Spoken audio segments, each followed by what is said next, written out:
Bismillahirrahmanirrahim. Assalamualaikum warahmatullahi wabarakatuh. Waalaikumsalam warahmatullahi wabarakatuh. Alhamdulillah rabbil alamin, nahmaduhu wa nasta'inuhu wa nastaghfiruhu wa na'udzu billahi min syururi anfusina wa min sayyiati a'malina. May yahdihillahu fala mudilla lahu wa may yudlil fala hadiya lahu. Asyhadu an la ilaha illallah wahdahu la syarika lahu wa asyhadu anna Muhammadan abduhu wa rasuluh. Allahumma shalli ala sayyidina Muhammadin wa ala ali wa ashabihi wa azwajihi wa dzurriyyatihi wa ahlal baiti Rasulillahi ajmain, amma ba'du. Wa qala Allah ta'ala fil Qur'anil Karim, a'udzu billahi minasyaitonir rajim. Bismillahirrahmanirrahim. Syahrul Ramadan alladzi unzila fihi al-Qur'an hudan lin-nasi wal bayyinati minal huda wal furqan. Faman syahida minkum asy-syahra falyashumhu wa man kana maridan aw ala safarin fa iddatu min ayamin ukhar yuridullahu bikumul yusra wa la yuridu bikumul usra. Shadaqallahu adzim. Wa qala Nabi sallallahu alaihi wasallam, man shoma ramadhana imanan wa ihtisaban ghufira lahu ma taqaddama min dhanbi. Yang saya hormati para alim ulama, para sesepuh, orang tua kami, pada mungkin Bapak pengurus wilayah, Bapak RT, Bapak RW, Bapak Lurah kalau ada, Bapak Camat, Ibu Camat, calon mati,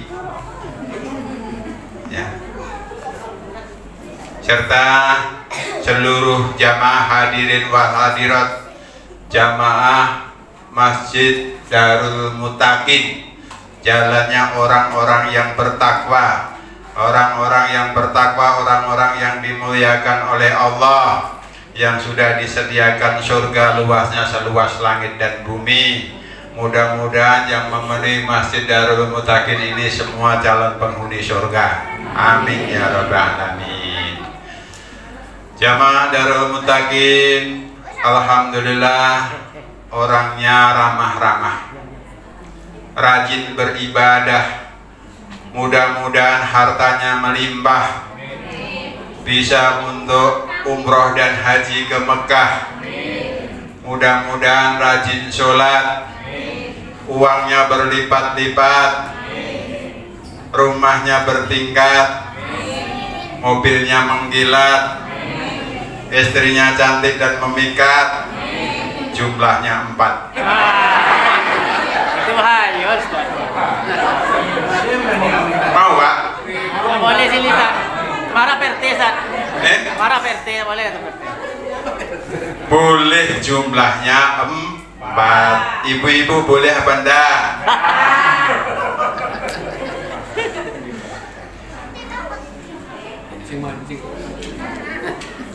Tidak dilarang Pak, disunahkan, ya, tapi ada aturannya.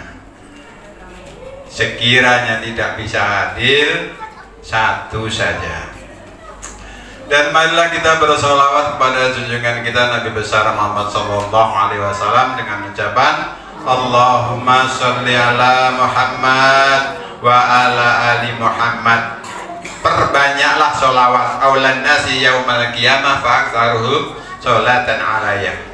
Di hari kiamat nanti, orang yang paling dekat dengan Rasulullah itu yang paling banyak membaca solawat, ya. Kita memperbanyak sholawat kepada beliau di dalam kehidupan sehari-hari. Ibu-ibu sambil nyuci baca sholawat. Allahumma sholli ala Muhammad, sholatullah, salamullah. Sambil menjaga cucu, jaga anak, sambil masak, masaknya jadi nikmat. Termasuk kalau mungkin ibu-ibu menghadapi mungkin suaminya pulang dari pergi atau lama tak ketemu suaminya, pegang janggutnya, bacakan sholawat. Kalau mau marah, bacakan sholawat. Insya Allah nggak jadi marah, keluarganya jadi sakinah mawadah warahmah. Dalam kesempatan yang berbahagia ini, Bapak dan Ibu sekalian, saya ingin menyampaikan materi yang sangat penting di dalam kehidupan kita. Apa itu materinya? Kriteria seorang pemimpin. Saya tanya Bapak dan Ibu, sudahkah kita punya pemimpin? Sudah. Sudah baikkah pemimpin kita? Sudah, alhamdulillah. Kulukum ra'iyum waskulukum ma'royatihi. Ya. Barang siapa kalian yang hidup di muka bumi, kalian adalah pemimpin. Mulai dari yang terkecil sampai yang tertinggi. Apa pemimpin yang terkecil? Kulukum ra'iyum. Kalian semua itu adalah pemimpin. Minimal memimpin dirinya sendiri. Kita memimpin anggota tubuh kita. Kita sebagai pribadi yang diciptakan oleh Allah, sebagai makhluk yang terbaik di muka bumi ini. Kamu pimpin, kamu gunakan penglihatanmu untuk melihat tanda-tanda kebesaran Allah. Kamu gunakan tanganmu untuk menolong orang. Jangan kamu gunakan untuk mengganggu orang. Kamu gunakan pendengaranmu untuk mendengarkan yang baik-baik. Jangan mendengarkan yang tidak baik. Kamu memimpin lisanmu. Falyakul khaira haula yasmut. Gunakanlah ngomong yang baik. Jangan ngomong yang tidak baik. Sekiranya nggak bisa ngomong yang baik, diamlah kamu lisan. Memimpin kita, memimpin hati kita. Hati, kamu gunakan untuk banyak zikir kepada Allah. Jangan banyak kamu gunakan untuk berpikir dengan orang-orang yang mungkin tidak kamu senangi. Jangan hasad, jangan dengki, jangan sombong, jangan membanggakan dirimu, jangan angkuh. Kau adalah makhluk yang lemah di sisi Allah. Allah enggak melihat badanmu, Allah enggak melihat kekayaanmu, Allah enggak melihat derajat pangkatmu, Allah enggak melihat ketampananmu. Yang dilihat adalah hatimu, maka dipimpin agar menjadi hati yang baik. Apabila hatinya baik, dia akan memimpin seluruh anggota tubuh ini. Seluruh anggota tubuh ini dipimpin oleh hati, karena hati di dalam tubuh kita ini adalah pemimpin. Pemimpin di dalam seluruh tubuh kita. Manusia apabila hatinya baik, dia akan menyuruh seluruh anggota tubuh dengan perbuatan-perbuatan yang baik. Dia menyuruh kaki, kaki, ini sudah azan Isya, kau langkahkan kakimu ke masjid. Mata, kau gunakan untuk melihat yang baik-baik, jangan melihat yang tidak baik. Tangan, kamu gunakan untuk menolong orang, jangan mengganggu orang, dan lain sebagainya. Tetapi apabila hatinya buruk, jangankan dirinya sendiri, tetangganya mau ke masjid, mau sholat jamaah ke masjid, ngapain kamu sholat ke masjid? Tengok itu saudara kita, tetangga kita tak pernah ke masjid, mobilnya banyak, rumahnya bagus, istrinya cantik, punya jabatan lagi. Ngapain kalian ke masjid? Ke masjid juga tak kaya-kaya. Jangankan dirinya sendiri, dia sendiri mengganggu orang lain. Maka untuk menjadi kita pemimpin yang baik di dalam kehidupan kita ini ada syaratnya. Pemimpin dari yang terendah, mulai dari diri kita naik menjadi Pak RT, rukun tangga. Kalau Pak RT-nya baik, dia menyuruh tetangga, rukun warganya, rukun tetangganya, masyarakatnya diajak yang baik-baik. Bila perlu RT, ada Pak RT sini. Mana dia? Mana? Pak RT? Ya, alhamdulillah. Memimpin warganya, jangan sampai Masjid Darul Mutakin ini kosong. Bagaimana agar masjid ini ramai bila perlu Pak RT ini selalu memberikan sayembara. Siapa yang datang sholat subuh berjamaah, Yang datang pertama kali akan saya kasih hadiah, minimal kunci rumah. Nah, misalnya. Dikasih hadiah. Ya. Kalau itu sudah berjalan, nanti kasih lagi ya. Kasih sepeda motor, kasih mobil. Insya Allah masjid ini meriah. Ya. Allah ngasih lebih baik apa yang diberikan oleh Allah. Barang siapa yang sholat berjamaah ke masjid, sholat subuh berjamaah, dia di dalam antara subuh dan syuruk dia menunggu iktikaf, sambil zikir, sambil istighfar, sambil thulabil ilmi, sampai waktu syuruk datang. Kemudian disempurnakan dengan syuruk 2 rakaat, dia dibayar oleh Allah sebagaimana bayaran serupa dengan umroh dan haji. Berapa umroh, berapa haji? Kalau haji sekarang 45 juta, kalau umrohnya 25 juta, berarti barang siapa yang subuh berjamaah, kemudian iktikaf menunggu waktu syuruk, kemudian sholat syuruk, dia mendapatkan upah dari Allah setara dengan 70 juta. Mau Bapak dan Ibu? Mau. Kerjakan sholat subuh berjamaah sampai menunggu syuruk.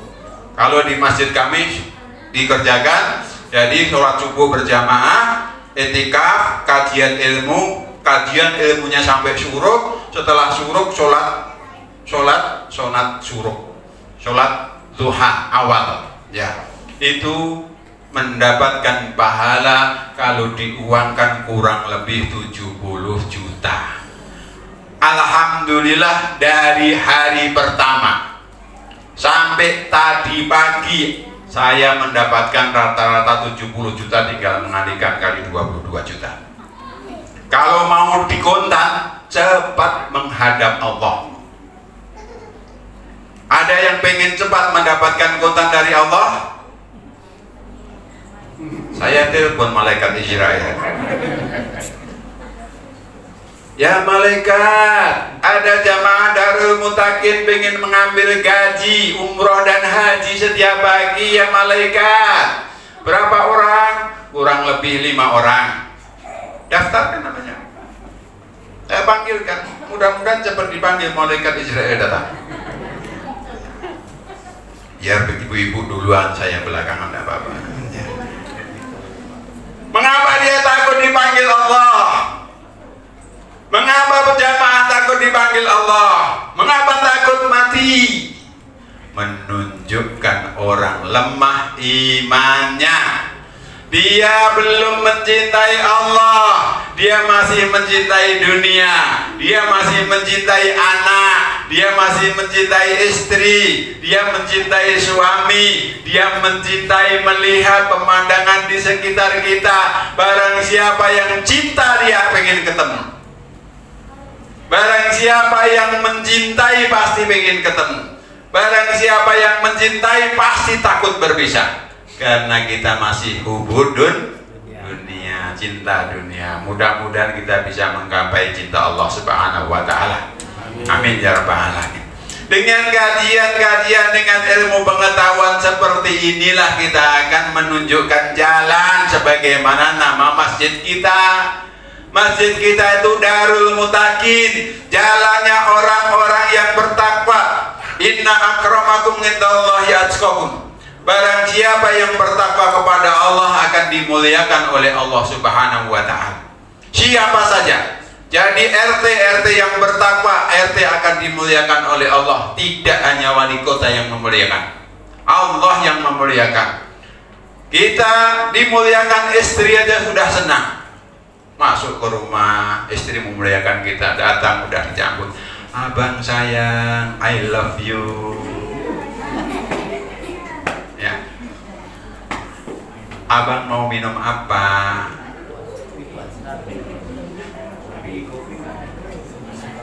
Kalau ndak puasa, kalau puasa ndak usah banyak tanya, ibu-ibu. Puasa-puasa nanti suaranya mendayu-dayu, abang mau apa? Abang apa-apa mau. Payah nanti. Ya. Dimuliakan oleh Allah Subhanahu wa Ta'ala. Mudah-mudahan Bapak dan Ibu sekalian berikhtiar. Saya melihat jamaahnya ini sangat kompak. Ya. Mudah-mudahan sampai akhir Ramadan dan sesudah Ramadan, mudah-mudahan saya ketemu pengajian majelis taklim ibu-ibu ramenya juga seperti ini. Berarti tarbiyah Ramadan berhasil. Ya. Berarti pendidikan Ramadan berhasil. Ya, sesuai dengan nama masjid ini akan menggiring kita di dalam pintu gerbang, di dalam gerbong yang berisi orang-orang yang bertakwa kepada Allah Subhanahu wa Ta'ala. Bapak dan Ibu sekalian yang dirahmati Allah, syarat untuk menjadi pemimpin yang pertama adalah memiliki sifat sidik, jujur. Bapak dan Ibu, terutama bapak menjadi pemimpin dalam keluarga. Ar-rijalu qawwamuna 'alan nisa. Saya tanya sama ibu-ibu, ibu-ibu senang suami yang jujur apa suami yang bohong? Saya tanya bapak-bapak, apakah bapak-bapak sudah menjadi suami yang jujur? Kadang-kadang Pak, uangnya masih berapa? Habis. Ibu ini pandai mencari uang. Di waktu bapak tak ada, dompet ditaruh manapun ketemu oleh ibu-ibu. Jadilah ibu-ibu yang pandai mencari uang. Sudah disembunyikan, sudah ditaruh di peci, ketemu juga. Sudah ditaruh di dalam singlet, ketemu juga. Dimasukkan dalam kolor, ketemu juga. Tahu tempat rahasia-rahasia itu? Nah, karena ibu-ibu pandai mencari uang. Menjadi pemimpin yang jujur, dimanapun menghendaki kita memiliki RT yang jujur, senang. Ini ada bantuan BLT, bantuan untuk masyarakat, bantuan untuk fakir miskin, dipilih, dipanggil ini si A, si B yang dapat ini disampaikan dengan baik, jujur, senang. Menjadi suami yang jujur. Kalau ada ngomong ada, kecuali ada boleh yang tidak jujur. Taruhlah ibu ini pasangan suami seneng istri yang langsing, kebetulan ibu itu langsung. Tanya sama suami, Pak, bagaimana Pak? Mantap. Walaupun tak senang tapi boleh. Kita tidak jujur. Gimana Pak? Udah cantik? Wah cantik, paling cantik satu RT. Bu RT pun gak secantik kau. Nah gitu kan. Untuk menyenangkan hati pasangan. Masa menghidangkan padanya masaknya terlalu asin. Gimana Pak masakan? Aduh Bu, alhamdulillah enak sekali. Apakah Ibu pengen kawin lagi? Apa? Ibu-ibu kalau masaknya terlalu ke selatan, istilah kalau di Jawa itu kengidulen, ya, terlalu ke selatan berarti minta kawin lagi, ya, terlalu asin dia, udah, nah, itu peribahasa aja. Nggak boleh jujur, udah enak, nggak boleh menyenangkan hati, udah enak Bu, tapi lebih enaknya lagi garamnya agak dikurangi sedikit lah. Biar hatinya senang. Nah, jujur akan menyenangkan orang yang dipimpin. Kemudian yang kedua, pemimpin harus fatonah. Apa itu fatonah? Cerdas. Rasulullah memberikan contoh pada waktu Hajar Aswad itu jatuh. Kemudian mau menaikkan Hajar Aswad ini ke tempatnya di Ka'bah itu. Seluruh golongan-golongan orang-orang Mekah ini berebut karena masalah harga diri. Rasul pimpin. Bagaimana seluruh golongan ini senang? Rasul menggelar sorbannya, Hajar Aswad ditaruh di tengah sorban. Ayo perwakilan semua suku, semua golongan memegang sorban ini, keliling dipegang orang, dinaikkan bersama-sama. Kemudian yang menempatkan kembali Rasulullah. Seluruh golongan-golongan suku-suku Mekah merasa puas karena ikut bersama-sama menaikkan Hajar. Jadi pemimpin yang cerdas, apa maunya rakyat? Apa maunya yang saya pimpin? Mau saya adalah harga sembako itu murah, rakyat gak susah. Bagaimana bisa menyenangkan rakyat. Seperti Khalifah Umar bin Abdul Aziz, pada waktu dia memimpin seluruh Jazirah Arab, seandainya ada domba yang kepleset karena jalannya licin, atau dia kena masuk lubang di jalan yang berlubang, akan mempertanggungjawabkan kepemimpinannya di sisi Allah Subhanahu wa Ta'ala. Mengapa sampai ada kambing yang kepleset? Berarti kamu tidak memperhatikan pembangunan jalan. Mengapa sampai ada ibu-ibu yang susah mencari minyak? Berarti kamu tidak bisa menyelesaikan urusan masyarakat. Akan bertanggung jawab di sisi Allah. Mengapa pemimpin-pemimpin di negara kita, pemimpin-pemimpin di daerah kita ini berebut untuk menjadi pemimpin? Setelah menang menjadi pemimpin, alhamdulillah, karena bongak dia. Pemimpin itu adalah amanah. Mengapa amanah itu berebut? Allah memberikan amanah kepada langit, ditolak. Allah memberikan amanah kepada gunung, ditolak. Allah memberikan amanah kepada bumi, ditolak. Diambil amanah itu oleh manusia karena bunga, karena jahil, bodoh. Amanah yang berat, pemimpin berebut. Apa yang dia cari pemimpin? Berapa banyak pemimpin yang mengira menjadi pemimpin itu enak, ternyata setelah memimpin masuk penjara. Memangnya enak di dalam penjara? Memimpin gubernur kita siapa yang tidak masuk penjara? Ada yang pengen jadi gubernur? Jadi camat mau? Calon mati aja lah. Ya. Pemimpin berebut, ternyata apa? Berebut masuk penjara. Gubernur kita siapa yang tak masuk penjara? Hanya satu-satunya Pak Andi Rahman. Saya ketua tim sukses Pak Andi Rahman. Ya. Saya tanya Pak Andi, itu kan kawan-kawan yang di DPR kan ditangkapin semua Pak Andi. Pak Andi terlibat enggak? Saya pas di Amerika, mas, kan anaknya di Amerika.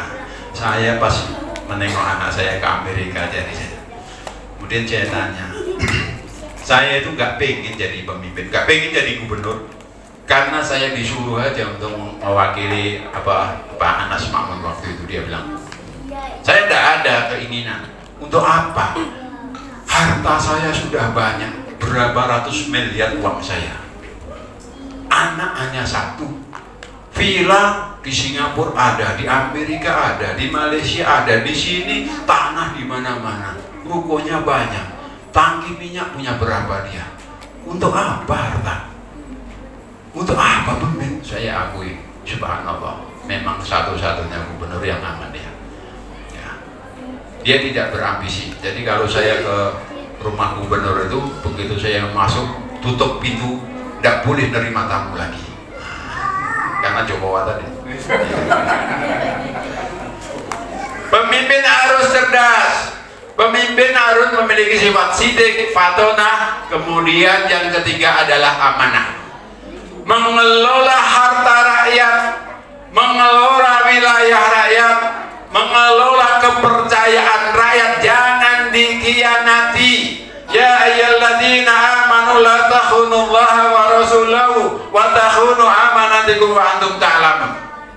Hei orang-orang yang beriman, pegang amanah, jangan kau khianati Allah, jangan kau khianati Rasulullah, jangan kau khianati amanah-amanah yang diberikan kepadamu. Kita sudah memilih pemimpin, menyerahkan amanah untuk memimpin, ternyata dia merusak amanah itu. Maka rakyat marah.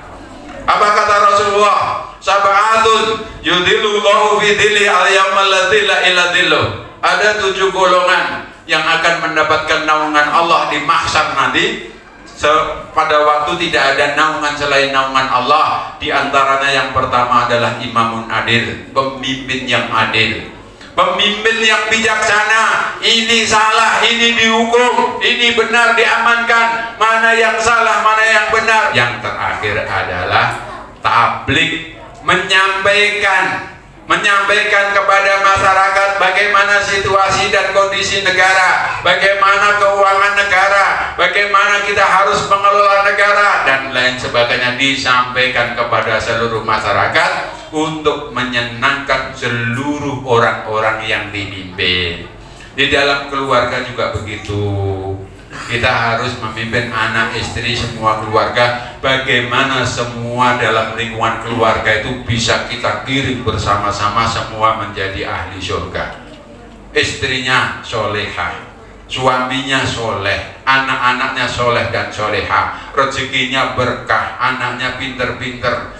Ya, insya Allah ini akan membawa seluruh jamaah yang kita pimpin ke dalam keridhaan Allah. Kalau sebagai orang tua nggak bisa membimbing anak, ada anak yang nakal, anaknya nanti masuk neraka. Mengapa kamu masuk neraka? Dicarilah bapaknya yang ada di surga, karena dia tidak mendidik agama anaknya. Anaknya main dibiarkan saja, anaknya sekolah di sembarangan sekolah, temannya siapa entah tidak diurus, akhirnya menjadi anak yang penggemar narkoba, geng motor, mati tabrakan lagi karena balapan motor. Dia masuk neraka, orang tuanya dicari. Bagaimana kamu mendidik anak? Saya memiliki anak setengah lusin. Ya, anak saya 6 biji. Ya, 3 jantan, 3 berdusi. Ya, alhamdulillah yang hafiz Quran 30 juz 3 orang. Ya. Dididik dari kecil 2 tahun saya tuntun ke masjid, mendidik anak. Memimpin anak, bagaimana cara memimpin anak? Nah, itu bukan mudah. Jadi dalam kehidupan ini kita semua adalah pemimpin. Jadilah pemimpin yang baik di dalam lingkungan kita. Dalam mengurus masjid, menjadi pengurus masjid, ketua masjid pemimpin, imam masjid memimpin jamaah, bapak RT memimpin warga, kita memimpin keluarga. Jadilah seluruh yang kita pimpin ini senang, aman, dan nyaman melaksanakan ketaatan kepada Allah. Insya Allah apabila yang kita pimpin ini orang-orang yang beriman dan bertakwa, Allah akan memberikan berkah. Walau ana ahlul qura amanu wa taqaw la fatahna alaihi barakatihi minas samai wal ardh. Allah menurunkan berkah dari langit, Allah memberikan berkah dari bumi. Diawali dari yang kita pimpin ini, yang kita pimpin itu menjadi orang-orang beriman dan bertakwa. Kurang dan lebihnya saya mohon maaf karena waktu juga yang membatasi.